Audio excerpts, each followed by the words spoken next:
நாடு சுதந்திரத்திற்கு பிறகு 70 ஆண்டுகளை நெருங்கும் நிலையிலும் இந்திய சமூகத்தின் நிலைமை இன்னும் தேசிய முன்னுரிமையாக கருதப்படவில்லை. கில்லான் முன்னாள் நாடாளுமன்ற உறுப்பினர் சார்ல்ஸ் சந்தியாகோ இவ்வாறு வேதனையுடன் தெரிவித்துள்ளார். அரசியல்வாதிகள் ஒருவரை ஒருவர் குறை கூறும் சூழலில் இந்திய சமூகத்தின் அடிப்படை பிரச்சனைகளான கல்வி, வேலைவாய்ப்பு மற்றும் அரசியல் பிரதிநிதித்துவம் இன்னும் முழுமையாக தீர்க்கப்படவில்லை.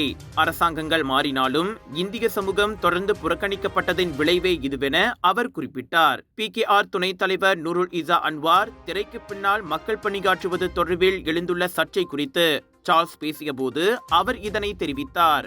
இதனிடையே நூருல் ஈசாவை பாராட்டிய சார்ல்ஸ், அவர் யயாசான் இல்திசாம், FICC மற்றும் அடித்தட்டு சமூக தலைவர்களுடன் இணைந்து 13வது மலேசியா திட்டத்திற்கு 40க்கும் மேற்பட்ட பரிந்துரைகளை உருவாக்கியதையும் சுட்டிக்காட்டினார். 200க்கும் மேற்பட்ட பங்கேற்பாளர்களின் பங்களிப்புடன் உருவான இந்த பரிந்துரைகள் நீண்டகால சமநிலை கொண்ட அமைப்பு மாற்றங்களை குறிவைத்துள்ளன.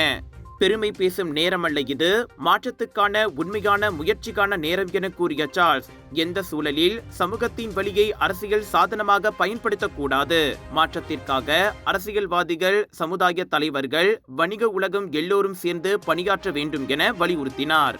இது ஆக்கப்பூர்வமான விமர்சனத்திற்கு எதிரான அழைப்பு அல்ல, மாறாக அதை கட்டமைப்பதற்கும் முன்னேற்றத்தை நோக்கி நகர்வதற்குமான அழைப்பு என்றார் அவர்.